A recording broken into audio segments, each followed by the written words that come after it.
I get some of my absolute best reading done when I'm driving to and from work. So jump in the car with me and let's do another driving vlog. So today we're going to start with one of our TBR picks, which is You Killed Me First by John Mars.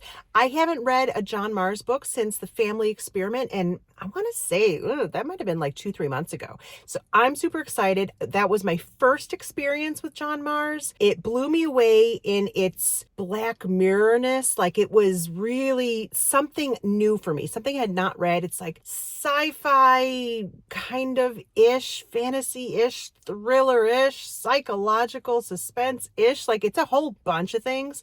And so I'm really excited to see if this one will be as well. If you know me, you know I don't really like reading blurbs because when you've read over 1,000 books, you tend to pick up too much, or at least I feel like you do.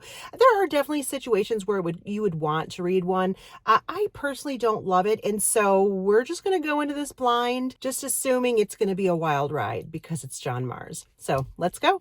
Just started chapter 4. So we've met Margot, Anna, and Liv, and it's this neighborhood, and you like catty women vibes. You could tell there's like a nice one, a catty one, a one that everybody wants to be. So it's a really good setup so far, and it reminds me, one of my favorite kind of psychological thriller authors was J.P. Delaney, and I'm always checking to see if there's a new book. I really like that style, and given again that John Mars is new for me, except for The Family Experiment, I'm thinking this is like an author who's very, very similar. So I'm thinking this is going to go really well for me. I've been kind of craving that twisted psychological thriller vibe, but done really, really well. So we'll see. So far, super promising, and I'll let you know what happens later. So it's only been like 10 minutes since I had a chance to just run really quick and go grab lunch, and I've just gotten back and listening to my audiobook. You know, it's so funny. Sometimes when a man can write women who cut each other down to the quick, when he can do it well, it's pretty amazing because, oh, these 3 women are catty. Holy cow. Like, I'm sitting here like, ooh, what's she going to say next? Like, it isn't even really like the point, I'm sure, of the book, but oh my gosh, these women are vicious. It's kind of, well, it's not kind of, it's completely entertaining. I'm totally hooked. I'm loving this, having a great time. I just finished my commute home, and so another 30-40 minutes of You Killed Me First by John Mars. I don't know which way this is going. And now there's a hint more about each of their spouses or significant others. I'm not sure if they're all married, and then the kids are starting to come into play. Definitely some things, a lot of things kind of developing in the background. And I'm not sure which way this is going to go, but I'm pretty hooked to find out what that's going to be. So I'm really excited. Another commute, and I would say 35-40%ish into You Killed Me First. And I would say it is getting slightly monotonous. They can only be so evil and mean to each other and bicker and things like that, and then pretend that they're friends for so long without anything else happening that, like you start to get like, oh, okay, like something else needs to happen. Slightly. Not bad, because it's still like shocking enough. The things that they do to each other and say to each other and kind of like little jabs that they make are pretty out there. So at the beginning of the chapters where there's kind of something else going on, victims of something kind of going through their stories, is slightly confusing, or at least they're starting to get less confusing every chapter. But I will say, I don't know if I love that aspect, but still really good. I just feel like it's starting to stretch out a little bit where it's not quite holding my attention as much. So we'll see if it picks back up. So I finished You Killed Me First, and overall, I would say it's not my favorite John Mars. I've only read a couple, so it was really good. I think had I not read The Family Experiment fairly recently, I wouldn't have had such high expectations. And, that's probably a thing for a lot of the better authors out there where, how do you constantly top yourself? I don't know. It was good. It was really good. It was just, I almost felt like it was trying to be twisty for twisty's sake. And I think I mentioned the last time I spoke about it, like I almost felt dumb in some parts. And it was because there were so many layers, twists and things like that. But like even some of the twists, I was just kind of like, like it was kind of an underwhelming twist. The majority of them were pretty messed up and pretty amazing and kind of like, oh my gosh, like totally shocking. And so it was really good. I just don't think maybe it was his best. So I'm going to go with a 3.75. Very enjoyable, very fast. You certainly can't put it down. Just the train wreck of these women and what the lengths that they will go to and pretty devious. I guess maybe if there had just been a few less twists even, golly, what world would I ever say that in? I don't know. It just felt like it almost overcomplicated itself with the insanity of these women. No, maybe not. I mean, it was good. It was just, there was a lot going on. It almost didn't even need it because the story was so sensational already as it was. And so, I don't know, kind of mixed feelings. 3.75, really good. Probably not for me his best, but well worth the read. Like I said, it's like Desperate Housewives Evil Edition, basically, is what I would go with. Desperate Housewives Evil Edition. I would recommend it just to, see about that.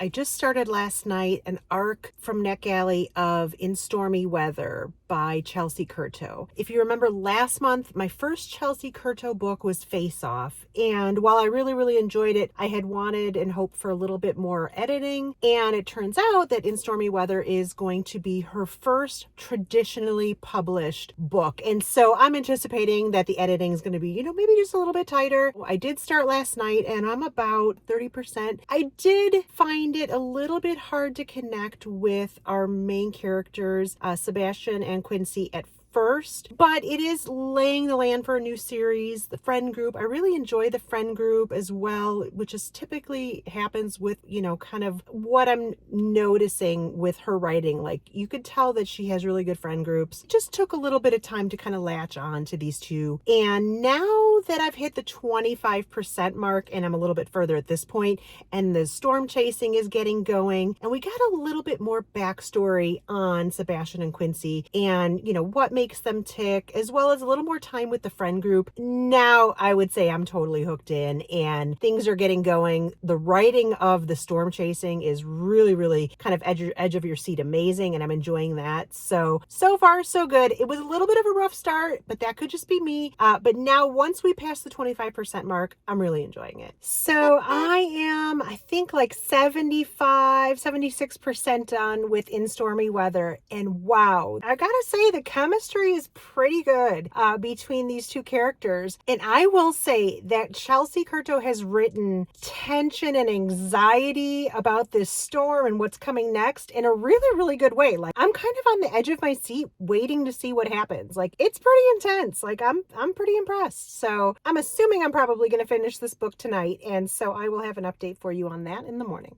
Just a minor report. I got some new hair rollers. That the last pair, it was like a travel kit. I got those in 2006. And I just kind of, a couple weeks ago, just decided it's time to retire those. And they were like these ceramic travel hair rollers. And like I said, 20 years old. So they lasted and they were fine. They were starting to chip, but it technically still worked. But I ended up getting some new ones. Oh my gosh, what I was missing. These weigh like nothing. The other ones were ceramic, so they were like weighing my head down. Now I can like do this and they're not like flopping and banging into my ears. But anyway, let's get ready to go to work and do some reviews. I finished In Stormy Weather by Chelsea Curto. I have to say that the kind of middle to the, almost to the ending got really, really, really good. The storm chasing was super like anxiety filled and tension, and the relationship between our two main characters, developed really, really well. And, you could definitely feel more emotion from both of them. I would say I liked him more than her, but overall, I liked them both. It wasn't like a love story for the ages, but it was nice. It was nice, and I liked that it was something new, the storm chasing angle. That was a lot of fun. Is it my favorite ever? No, but was it really enjoyable? Absolutely. And so I'm gonna go, going to go with a 3.75. Yeah, I think I feel comfortable with that. It was, there were sections that were really, really great. And then, like I said, that first 25% took me a minute to kind of really get attached to any of the characters. But once I did, it was a really nice story. So I'm going to go with the 3.75 for In Stormy Weather. I started The Pucking Wrong Guy by C.R. Jane. So this is book 2 in the Pucking Wrong series. There's just some authors who I swear can probably write the phone book and will make it sound entertaining. So, whether or not hockey romance or dark romance, I don't know if this is really dark yet. It's twisted a little bit. Not so much. It leans more heavily on the sports romance side. And, but there's some questionable things, morally gray things that happen. I'm already 25% in. I just kept reading and kept reading and kept reading. I'm really liking it so far. Do I like Ari as much as Lincoln? Maybe. I don't know if I'm there yet. He breaks tension a little bit more with jokes or sarcasm, and that's okay because you could tell there's still intensity behind that. So we'll see. I like him so far, as well as Blake, our female main character. And yeah, we'll see where this one leads. There is some heavier kind of character building things in their past. So it's definitely a trigger warning book if, there's some heavier subject material for sure. But at the same time, the friend group and the levity in some of the scenes is really great as well. So far so good. I'm really enjoying it. And yeah, we'll see how that goes. Good morning. Okay, so another day, no hair rollers today. Some days you wake up and you just feel like, no. Today's that day. I put the most basic, bare minimum makeup, hair's in a ponytail, like it's hot, it's humid. Yeah, no, I'm just not feeling it today. I am in the trenches at work. And so we're just busy, busy, busy. I barely get up from my desk from the time I get there to the time I go home, and nobody's going to see me. Anyway, so last night I think I'm about 75% of the way through The Pucking Wrong Guy. And I really like Ari. Ari is he's a charmer. He's definitely a little bit devious, funny. He's definitely extremely obsessed with Blake. She is, again, like I said, there's some heavier subject matter. And so she's kind of going through that, but he's insanely supportive of her. And she's kind of learning that about him at this point. I'm just really enjoying it. It is dark romance, dark hockey romance, but it's also at the same time, about a story about healing. I'm really enjoying it. I'm having a good time. I'm probably going to finish it today. And I don't know if I'll go directly into The Pucking Wrong date. If it's going to be Walker, I probably really am. He's definitely been popping up in this book a lot. So we'll see. Anyway, again, grumpy goalie. And this one's not even grumpy. He's like a super sunshiny one. So we'll see. I just finished The Pucking Wrong Guy, and I will say that there's so many things about Ari that I just love. Like his absolute obsession and devotion they're charming and twisted all at the same time. Like, I'm sure this is like red flag central, but for me, I think he's great. And I think it just shows his devotion, the lengths that he will go to for Blake. Sometimes a little too charming, I guess I would say. And she certainly has a lot of baggage to work through. And what's one of the best things about Ari is that he's so willing to wait for her and to help her and to let her lean on him to get through those things and, kind of give her all the tools that she needs to kind of overcome everything that she's gone through already so that they can have this wonderful life together as, whole people, totally complete in themselves before they decide to come together. So I think that was really good. Not a lot of times in dark romance do you have an underlying story of healing and growth. And so I think this did have that. As far as characters go, I really liked Ari a lot. I would say maybe like a quarter star less. I think I'm going to go with like a 3.5. It's bordering on 3.75. Overall story wasn't as strong as The Pucking Wrong number, in that if you're picking it up for the sake of it being a dark romance, I don't know that it was really all that dark, other than there were certain elements, of course, in what he will do to make sure that she ends up with him, I guess, are dark-ish. But I think maybe it wasn't to me so much of a dark romance, but certainly an enjoyable one. So, I don't know. Am I judging it too harshly? Somewhere between a 3.5, 3.75. I'll think on it, but very fun. I don't know if I liked him quite as much as I liked Lincoln in Pucking Wrong Number. So really good, real enjoyable, especially for like, I just needed kind of a change of pace. I'd read a few really long books lately, and so I've just been trying to pick up some really quick reads, and I certainly accomplished that. I felt myself just like so burningly needing to know what's going to happen with Walker, and especially with it's not a cliffhanger at the end of Pucking Wrong Guy, but Walker makes his intention for the next book known, and I'm like, oh yeah, I I have to go immediately into it. I really wasn't planning on it, but she hooked me at the end of book 2, and so I immediately started reading book 3, and I don't know if I have bags under my eyes or not, but I think I'm already 35, maybe even 40 or more percent in. I just immediately blew into that book and kept on going. It's everything it promised to be. You're still getting the interactions with Ari and Link in this book as a friend group, which are amazing. The women, the same thing. They're hanging out. In addition to that, we have our new FMC, which is Olivia, and she's fascinating. And as a character, not a rock star, a pop star who's just gone through some serious stuff by her management since childhood and is just, it's not good. That whole situation is very much not good. It's pretty sad to read what her life is like. They meet, they interact. He's obsessed, obviously, in theme with the series. The lengths he goes to make sure they can come face to face, have interactions. He does not yet, at where I'm at in the book, he does not yet know what her life is like and why things are going so poorly for her. And he certainly doesn't know about how aggressively she's being mismanaged. He certainly doesn't know about the way she is being basically tortured by her management. That hasn't been revealed yet. And I would imagine Walker is not going to take it lightly. So he is similar in a sense to Ari in that he uses levity for some situations. But now I'm starting to get where at first I was like, oh, I don't know if I like that given that it's dark. If I just let the idea of it being dark go, there's dark themes, but is it, it's not Haunting Adeline or anything like that by any stretch of the imagination. So darker in the things that are happening in the background, but at the same time, it's extremely light and fun, and all the characters and the friend groups are just addictive. Yeah, I don't think this book's going to take me long to read.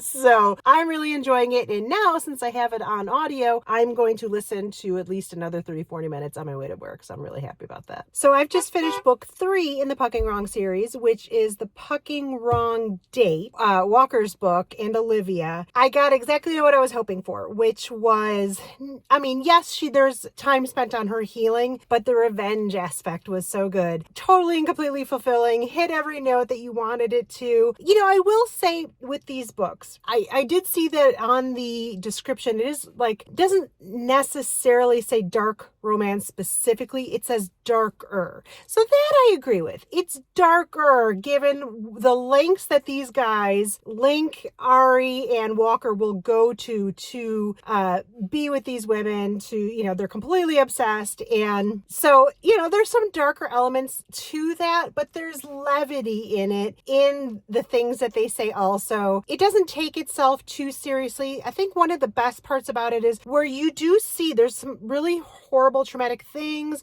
There's some healing and work that goes into that. There's some revenge aspects, things like that. But at the same time, it doesn't take itself so seriously where, sometimes when you're in the mood for a book that's like a tale like that, like The Raven Hood or The Edge of Darkness, where you're going to go for a very long ride that is tough, traumatic, wonderful, fulfilling, happy, it goes through all of those emotions and really digs into each subject completely.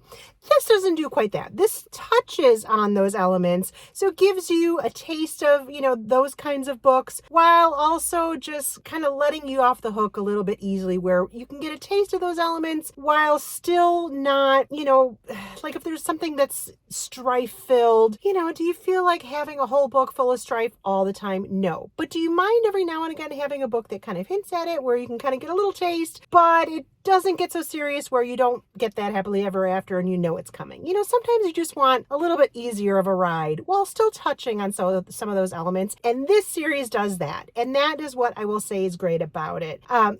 Is it earth-shattering? No. But is it totally enjoyable and fulfilling? Yes. I do understand that not everybody likes alphas. So if you're, into the cinnamon roll, everything just being sweet and sunshiny, like a contemporary romance, this probably isn't your series. And that's okay. Some of us do. Like, I could see where some of the obsessive tendencies, some people just don't like that. They don't care for it. They don't find it enjoyable in reading. And that is completely fair. I do enjoy that. I think, especially with these guys, how they kind of joke off some of their crazy. I just find it really funny, enjoyable. There is a romantic element to it. I think the level to which they will go to make sure their person is happy. I think that's really enjoyable for me. I don't know what the next book's going to be, but I haven't looked into it. So I don't know. Do I stop myself from going just full force and going through the whole series? Or do I wait to savor a little bit? I'm not sure yet, but I'm having a heck of a time enjoying the ride.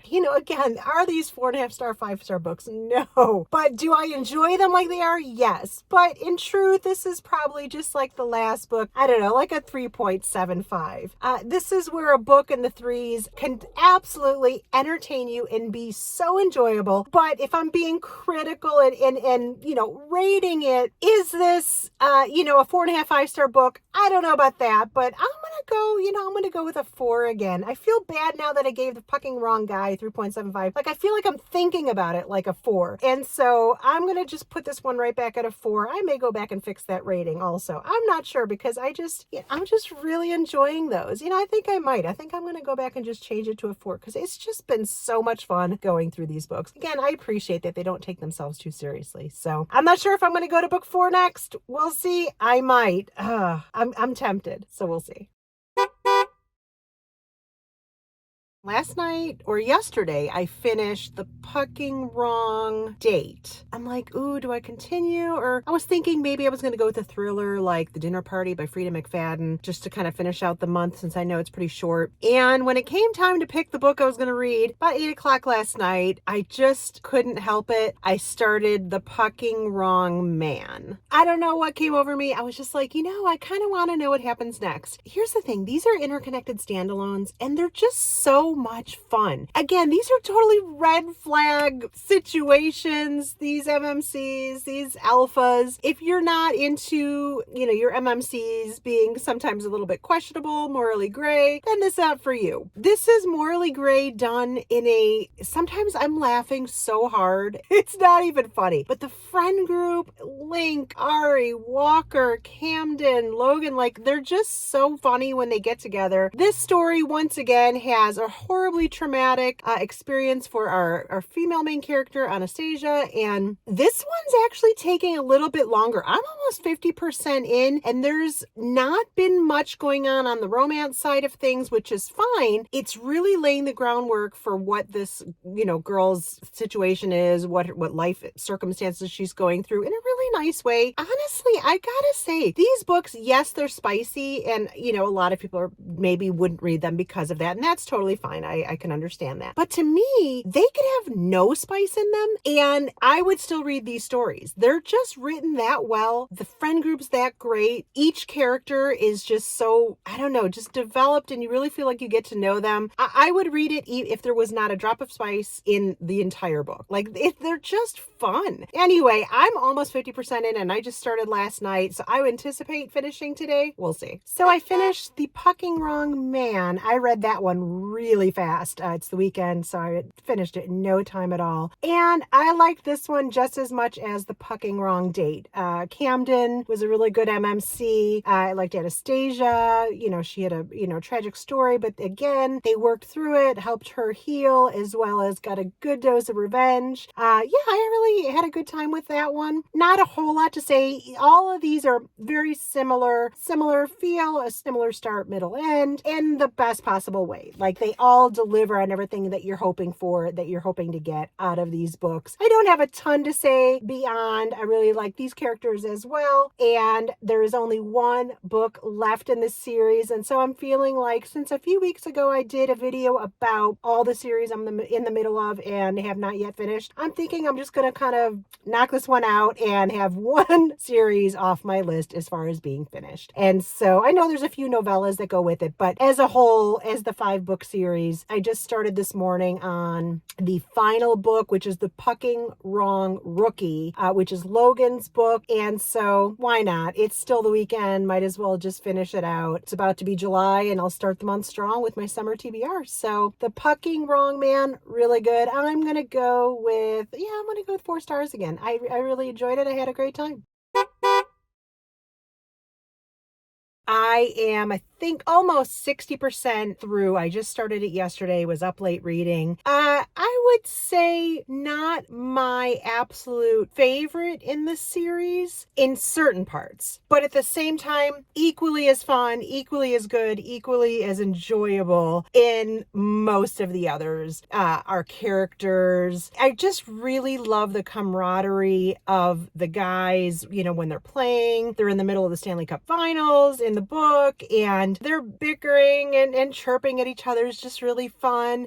This one's taking its time getting to the women, becoming a friend group. It's starting that, and it's such a good friend group. They're also supportive of each other and also complete individuals that are totally fun. Don't mind the crazy of the people that they're with.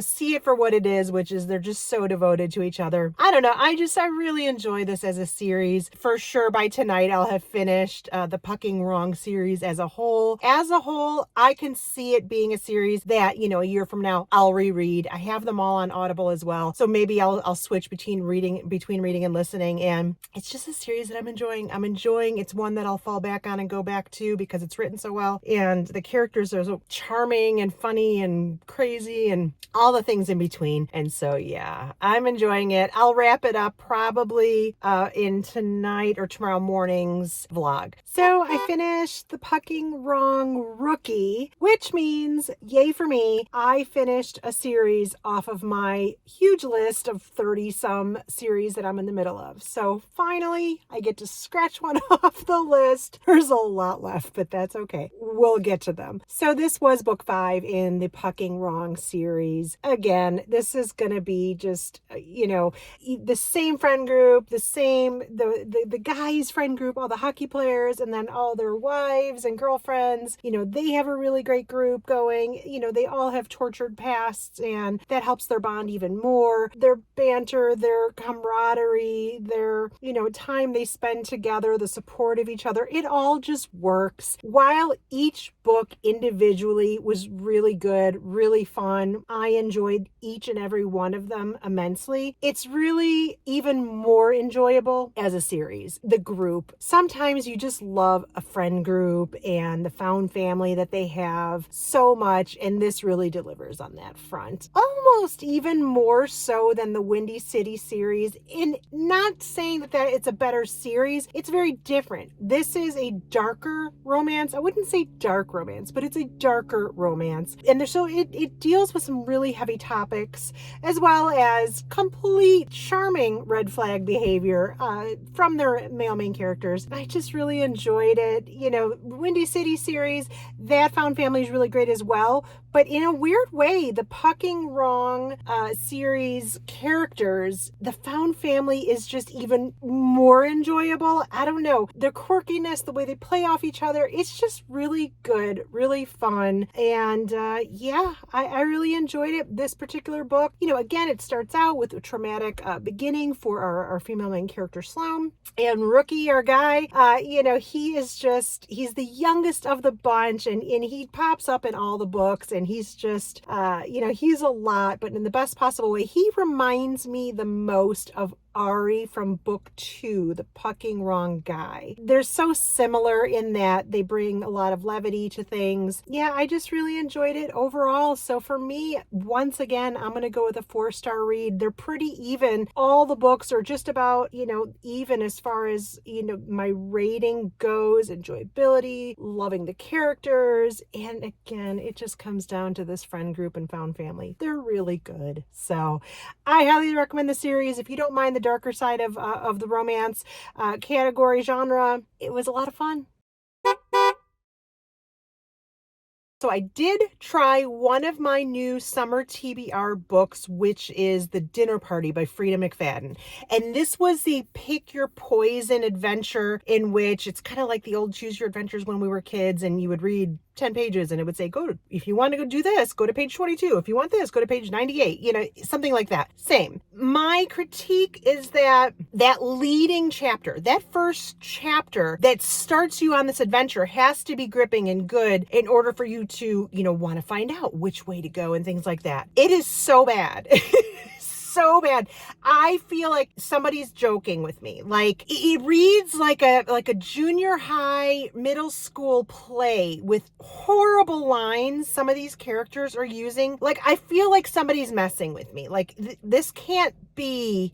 I understand it's not a novel, but if you're going to put something out there in the world, it should be legible. Like the Amazon original stories, I think I did it a few months back. They did the romance short stories for Valentine's Day, and then they just did some suspense thriller kind of stories a few months back, and some of those were only like 39 pages. I think the biggest one was like 100 or something like that, and there was a start, a middle, and end gripping stories. Leanne Moriarty, Andrea Mara, like there were short stories that were excellent, and I actually still can remember. So the brevity of the story does not necessarily equate being terrible.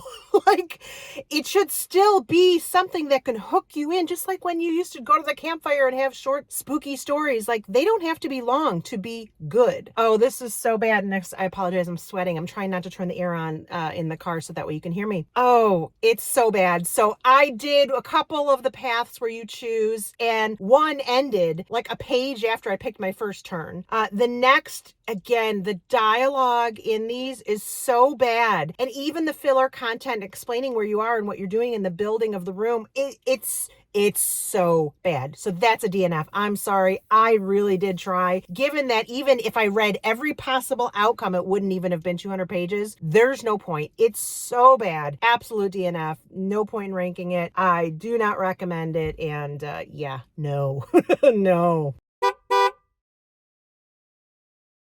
I hope you enjoyed this driving vlog. For me, in a way, I feel like I'm even more myself when I'm doing these because it's just off the cuff. Sometimes when you get to my age, you tend to not be able to remember all the details about every book you read. So sometimes when I do like my reading wrap-ups, I have to rely on the notes that I take while I'm reading so that I remember all the things that really stood out to me about the books that I read. And so I can tell you what those were. And when I'm doing these driving vlogs, it's immediate. It's as soon as I park my car, as soon as I turn it off, I'm telling you what I thought. And, I really do enjoy these. I hope you do too. And I hope to see you next week.